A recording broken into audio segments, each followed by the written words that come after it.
There used to be a show on TV, and you have to go back a ways if you remember this. It was entitled The Love Connection. That's where I got the title for this class, The Love Connection.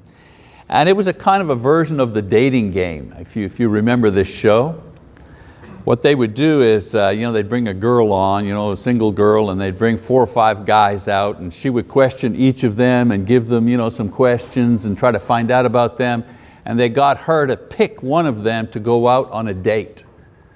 And then the following week she'd come back and he'd come back, and they'd talk about the date, how well it went or how badly it went, that type of thing. And that's where they got the comedy. Some of them got along and some of them did not get along. Of course, nowadays we have progressed to programs like The Bachelor or The Bachelorette. Never mind choosing among 3 or 4, you choose among 30 or 40. And of course the interaction between the two probably would not have been permitted on television back in the day when they were doing The Love Connection. Let's put it that way. You wouldn't be allowed to put the things that they do now on TV back then.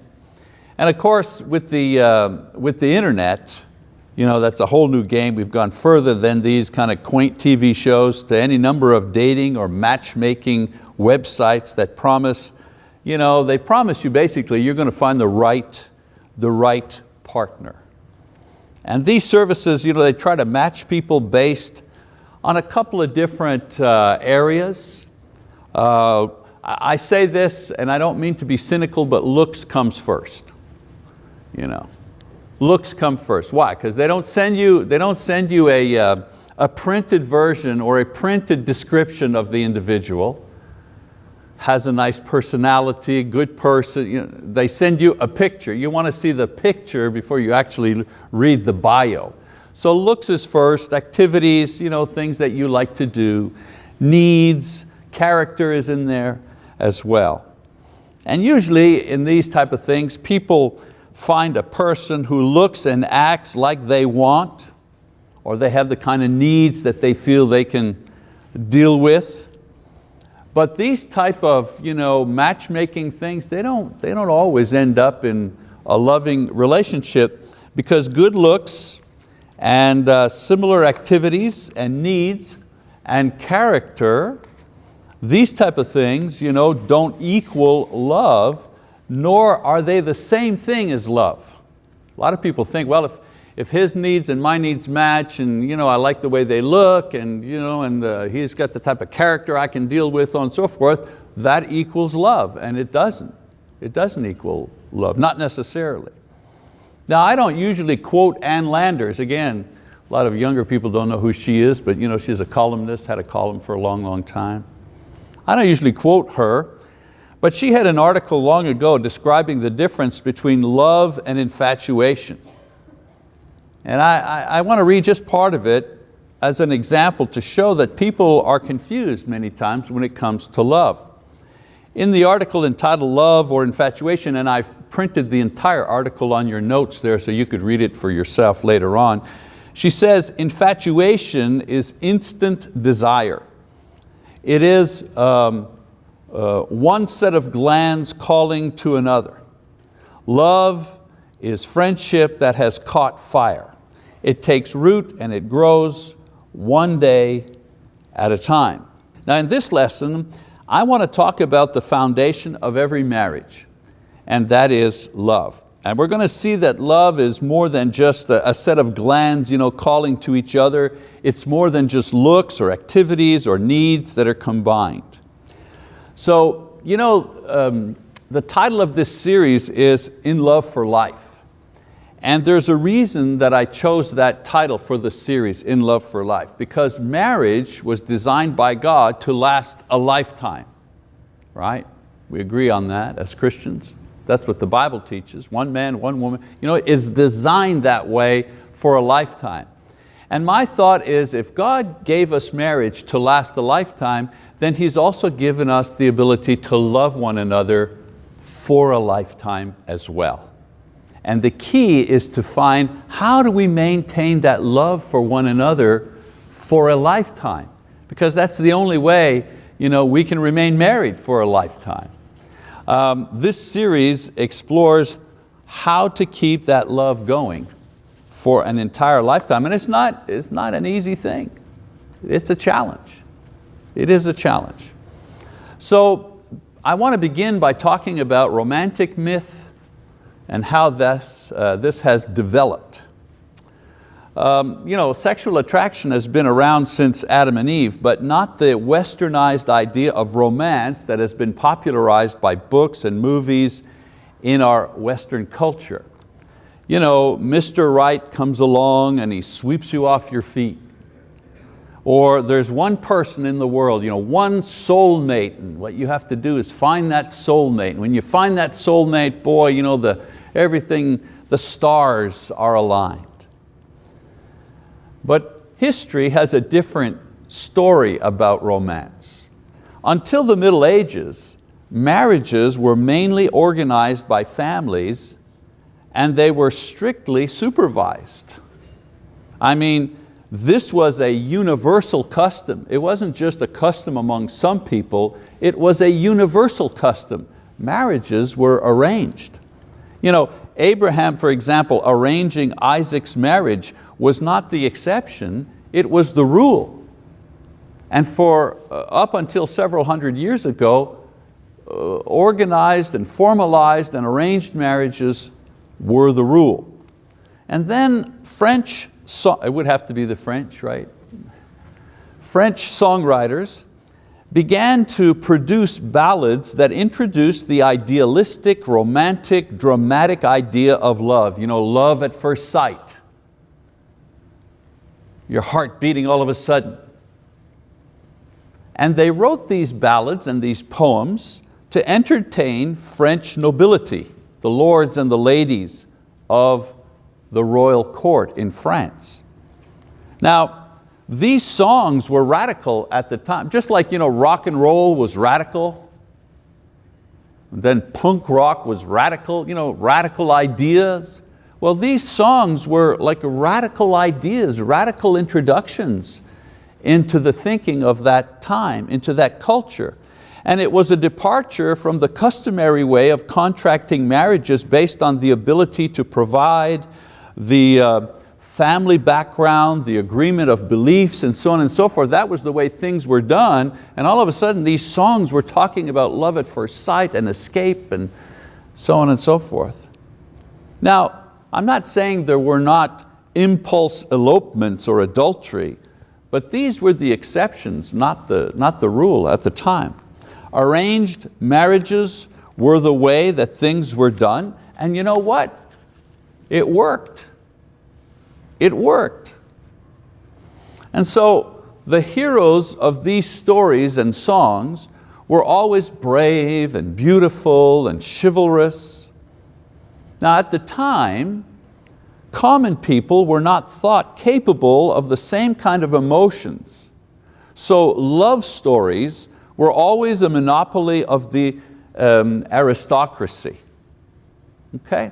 And so the culture of romance was really for the rich, for the royalty, because they felt that common people, the peasants, they didn't have the ability to have these kinds of feelings. Well, along comes the French Revolution. Along comes the French Revolution, and the nobility in France fell, right? But here's the thing.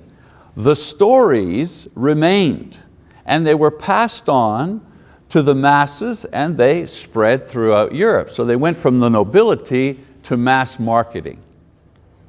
Until that time, believe it or not, falling in love with all the emotional stress and strain was considered an unfortunate experience. Oh no, she's in love, oh dear. Get out the ice pack, lock her up in the room for a while, send her away, because a bad thing has happened. She's become infatuated. At that time, it was preferred that one's marriage was based on careful selection, careful organization, and approval by both families. And the point I'm trying to get across is that everybody wanted this, not just the parents.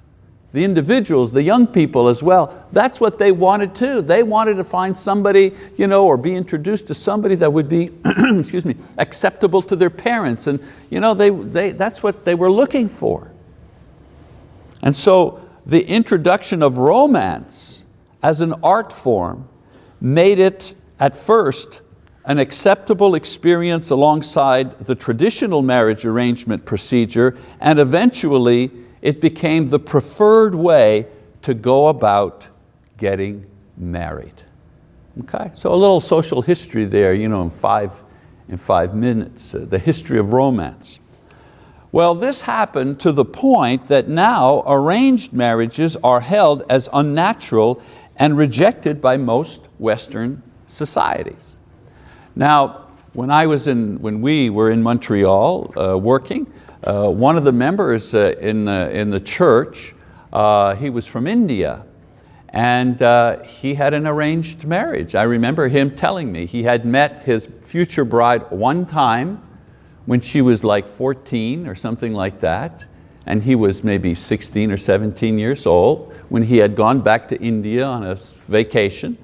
And they had written to each other, and his parents and her parents thought they would be a good match for each other. And I think about 10 years later, they corresponded from time to time, and then with Skype and so on and so forth, they were able to talk to each other, and eventually they arranged a marriage, and he went to India and they got married, and he brought the bride back with him, and I met her. Now, they told me this story. They had already been married 3 or 4 years by now, and they had a little baby, and they seemed happy, and so on. Arranged marriage. And for him and for them, our way of doing things seemed rather risky. Isn't that risky? You don't know her family, you don't know his family, the parents don't know each other, you don't have a complete history. They found that kind of risky. Anyways, the point I want to make here is that the success of a marriage does not depend solely on how carefully you arrange it or how romantic or infatuated that the couple is. For example, Adam and Eve, that was an arranged marriage. So for centuries, arranged marriages succeeded in providing lifetime unions that were satisfying and productive. And for the last couple of centuries, marriages begun with a simple romantic urge have also been able to produce long and successful unions. I'm not arguing for one or the other, I'm just trying to give you the history here. So regardless of how they begin, the marriages that work are the ones that eventually base their relationships on love, not compatibility or romance. Okay? I'm not arguing for compatibility over romance. I'm just saying compatibility or romance is not the key ingredient to making a lasting marriage. Love is the ingredient that creates a lasting marriage. All right, so let's talk about romance versus love here. I want to make a distinction, like Ann Landers did, between romance and love. Every marriage needs romance, a spark, a sparkle, of course. But it can't survive on just one ingredient alone.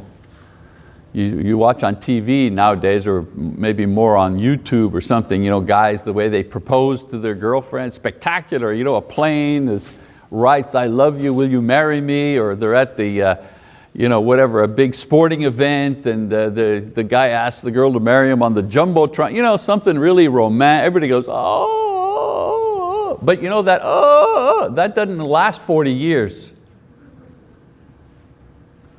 You know what I'm saying? You don't have access to the Jumbotron every week, every day. So let's talk about romance and what it does, shall we? First of all, romance produces the wrong expectations. Previously, in older and Eastern cultures, young people were prepared for marriage by preparing themselves for conjugal living. In other words, the woman would begin preparing a dowry. You know what a dowry is? Things that she would bring with her into the marriage. In those days, linens and dishes and the stuff that you needed to to prepare a home. She would be educated. Both the man and the woman would develop skills for work. And again, in the older cultures, the woman would prepare to know how to be a homemaker, how to cook, how to care for children, how to manage a home. And the man would learn a skill or get an education. Things have changed in that, but the point I'm trying to make is that there was a time when people actually prepared themselves for marriage. And going to the movies on Friday night, this is not preparation for marriage. You understand what I'm saying? People would consciously prepare themselves for marriage. The relationship was allowed to grow within the context of a home and shared commitment to family and the land and so on and so forth. You see, further back, the love was the product of the life together. Okay?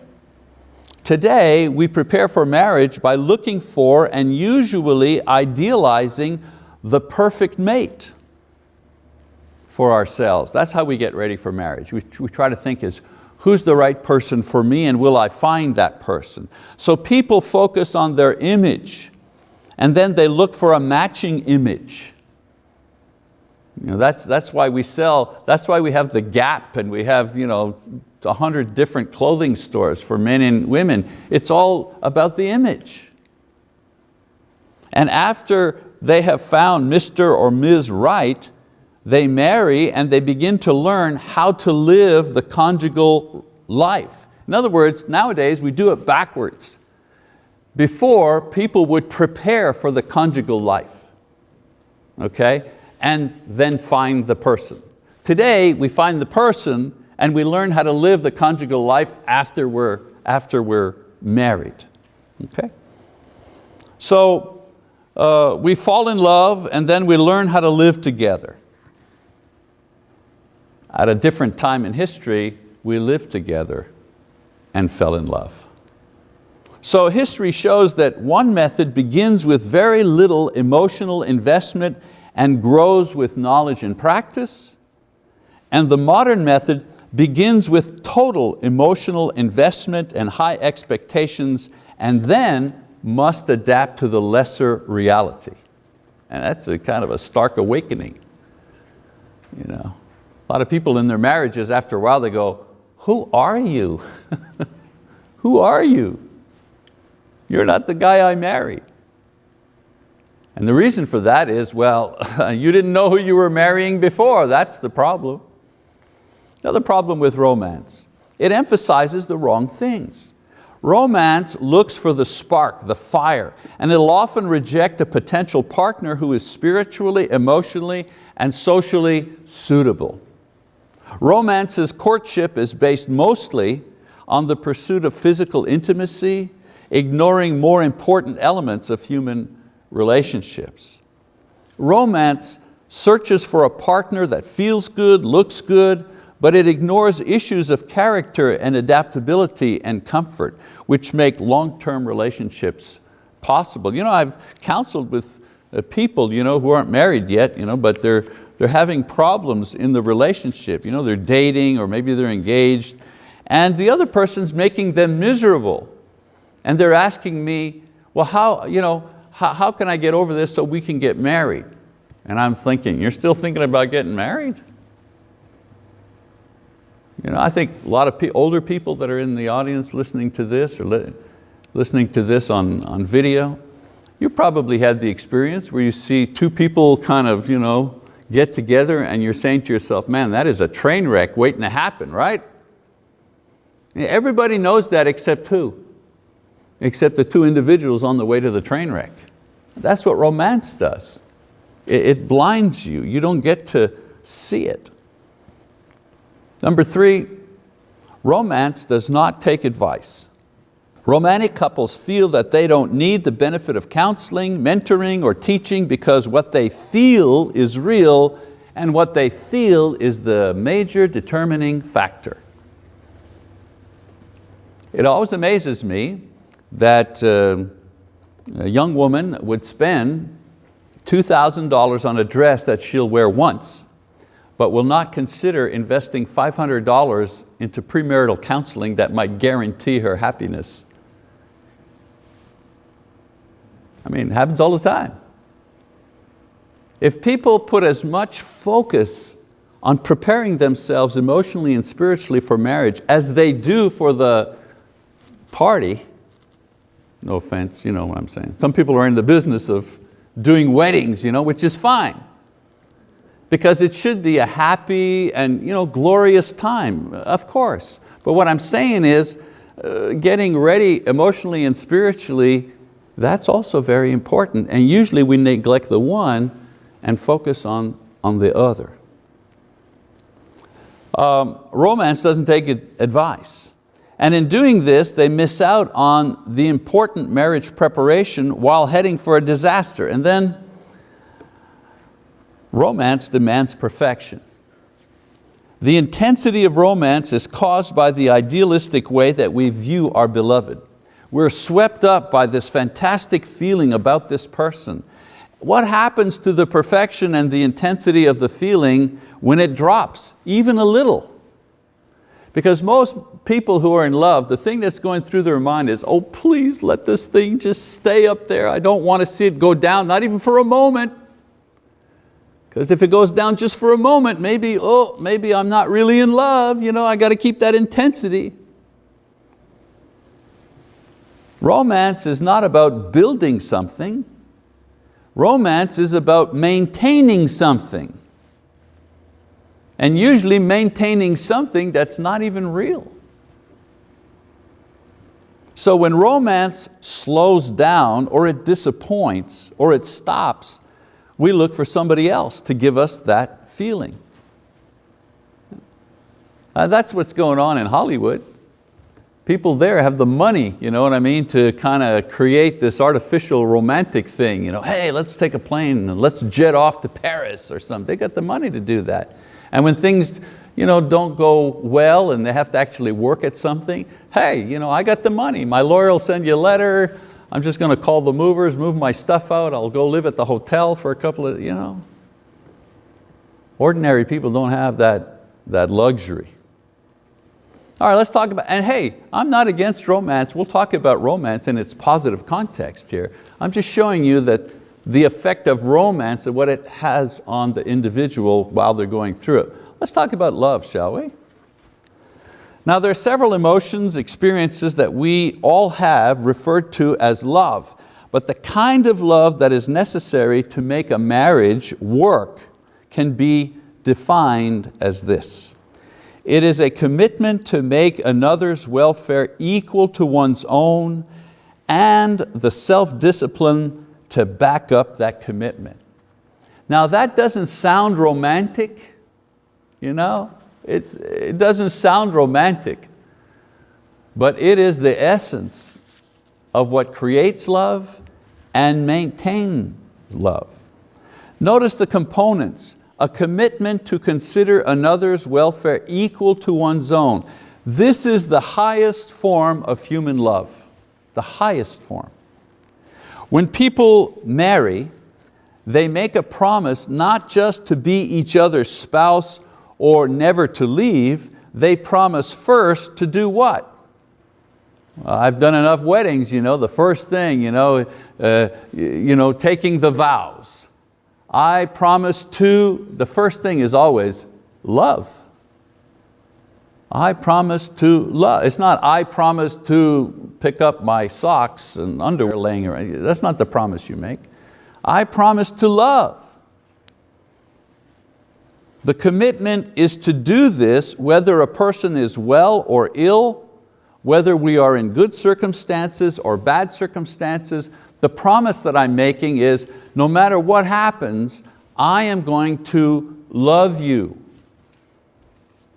Not romantic love you, a commitment to consider your welfare equal to mine, that kind of love. You are as important to me as I am to me.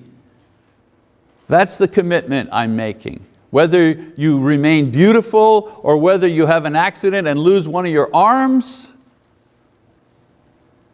whether we're both working and pulling in a lot of money so we can do stuff, or I lose my job and we have to live off of your set, no matter what, I am committing to love you as much as I love myself. This is a very old movie, but there's an old movie called Love Story, way back when, oh my. Eric Siegel had his character in this movie say, love is never having to say, I'm sorry. But a better definition is this: love is not having to watch out for my own welfare because my partner is watching out for my welfare. And my partner will do for me just as good as he or she would do for themselves. The other part of love, self-discipline. We don't promise self-discipline. Nobody ever said that in a marriage vow. I put the ring on, I promise to control myself, especially on the wedding night, come on. But I'm telling you, in order to love, you need self-discipline. Nobody can love without self-discipline. You can't do it. Paul in 1 Corinthians chapter 13, that beautiful passage on love, he says, love is patient, love is kind, love is not jealous, love does not brag and is not arrogant, love is not rude, love is faithful. Well, I'm telling you, this kind of behavior of love is not possible without cultivating self-control. You can't be patient without self-control. You can't be kind without self-control. Why? Because a lot of times kindness is just putting your hand over your mouth and controlling what you say. Most of the times kindness is not so much what you say, it's what you don't say. That's kindness. And that kind of action requires self-control, controlling our tongue. Is not arrogant, does not brag, love is not rude. All those virtues that cultivate love require self-control. So the commitment to consider my partner's welfare equal to my own requires me to control my sinful and my selfish impulses. I'll give you an example. I have to go pick up my wife at 10 p.m. at her mother. She's at her mother's. And I'm over at my buddy and I'm watching the game, whatever game you want to watch, OU, OSU, Bedlam, whatever game you're watching. But it's 9:50. It's going to take me 25 minutes to get over to my mother's or to pick, But now it's 10 to 10 and they're tied. They're going into overtime. Oh. I love her, but I love OU a lot too. You see what I'm saying? Not a huge thing. Am I going to just wait, let her wait? She's got her coat on, she knows I'm supposed to pick her up at 10. I'm just going to let her wait, tapping her thing? Or am I going to just say, hey, I can pick up the score on the radio, I'm going to go and be there when I said I was going to be there? Self-control. Or another example. I love him, but there's this new guy at work and he's giving me signals and so on, and I kind of feel attracted to him. What do I do?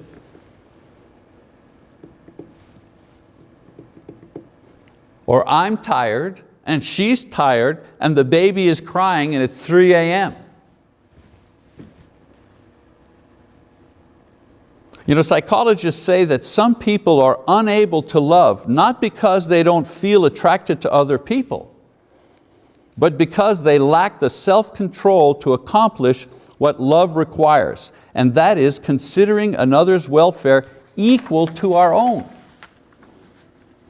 So marriages that are built on this definition of love, whether they are arranged or whether they are the result of a romantic impulse, will survive, they will grow, because they have the single most important ingredient. And that is a commitment to the other person's welfare equal to the commitment we have to our own welfare. What does Paul say, by the way? That we should love our wives how? As we love ourselves. So, how do we build on love? Love, which is commitment to another's welfare equal to our own, sustained by self-control, that's the basic ingredient. That's the basic building block. And once we have that building block in place, then we begin to add to it in order to give our relationship its unique identity and flavor and its direction. If love is in place, it is a joy to add the other things. It's what growth in marriage is all about. The problem is, what we do many times is we try to put compatibility of interest at the center. Oh, you like wrestling? I like wrestling. Who would have thought a girl likes wrestling? I love wrestling. Whoa. That becomes, oh, you like to dance the tango? I love the tango. You like to take dance lessons? Me too. We put that at the center. Oh, you like sex? I like sex too. We both like sex. Let's put that at the center.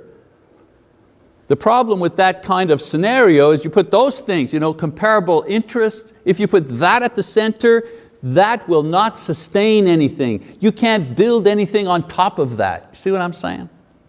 You got to have the right thing at the core. You got to have the right building block. I put a circle, you could put bricks, whatever diagram you want. You got to have the right thing at the core in order to enable a relationship to grow. In other words, if the right thing's at the core, you can put other things on top of it and it'll hold steady. Not just good things, but bad things too. I'm not saying we consciously add bad things, but you and I know, if you people here have been married any length of time, there's always bad things, right? Like, oh yeah, you like the tango, I like the tango. Oh, but you kind of like looking at other women tango too? Well, I didn't know that about you. The bad stuff comes too. And so when we have this disciplined commitment to another's welfare, I won't do anything. Somebody says, well, why wouldn't you cheat on your wife, Michael? Well, A, because I love her, but B, I would never do anything to hurt her. I couldn't stand her being hurt because of me. I couldn't stand it. It would kill me. If love is in place, it's a joy to add other things. If something else is at the core, it will not support the difficulties of life that are sure to come, and it won't promote growth in other areas. So, it's never too late to take your marriage apart. I'm not talking about divorce here, but I mean re-examine your relationship and then put it back together again with love at the core, and then adding the other layers. Because I notice in this class, some people are here because, well, they're always in the auditorium class because this is where they like to be. And others are young marrieds or dating, whatever, and others have been married for quite a while and they just figure, why not? Come and listen to this. It's never too late for those who've been married a long time, and it's never too early for those who've just met to understand how to build a relationship, a marriage relationship that will last a lifetime. So what is needed, of course, is a recommitment by each partner to put the other's welfare above themselves. Never too late to do that in any, you've been married 1 year, 5 years, 40 years, it doesn't matter. It's never too late to say to ourselves, you know what, from here on in, my goal in my relationship with my husband or my wife is to do those things that place their welfare equal to mine. And to begin asking God to bless us with the spiritual gift of self-control. Galatians 5 tells us about self-control. You cannot love properly without self-control. In other words, I control the things within myself that jeopardize my relationship or that harm my relationship with my partner, whatever that is. And then together begin to ask God to help us go higher in love, to consider our partner's welfare just not equal to ours, but actually over ours. Equal to one's welfare, that's the highest in human love. But above one's own welfare, that's Christ's love. That's a higher form of love. When we have this kind of love, now we're starting to love our partner with agape. Bible kind of love, spiritual kind of love. And you cannot believe the rewards that come to you in marriage when you get to the point where you're putting the welfare of your partner, how your partner feels and thinks and so on and so forth, above your own. When that happens, then the rewards are great indeed.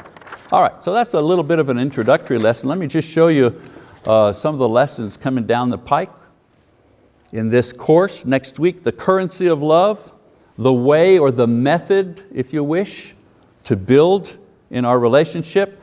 Holy Sex, part 1 and 2, explains the spiritual nature of human sexuality.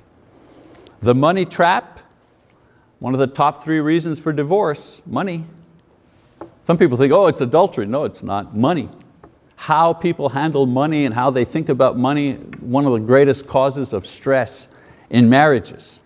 Why Christians divorce. We shouldn't divorce, but we do. So this lesson looks at the reasons why Christian people divorce. Then remarriage and renewal, an encouraging lesson for those who have been remarried, thinking of remarrying, and so on and so forth. 3 lessons on blended families. Why? Because the majority of families that exist today are blended families. My kid, your kid, our kid. Or one of the partners has had a previous marriage with no kids or whatever. But these are blended families, brings unique challenges to the marriage. And we're going to talk about that. And then the last one, keeping your spouse happy. It's what we want most. And maybe we'll give you some insight into what the Bible says, believe it or not. The Bible does talk about how do I keep my spouse happy? And we'll talk about that. All right, that's our lesson for this morning. Thank you for your attention. We'll see you next week.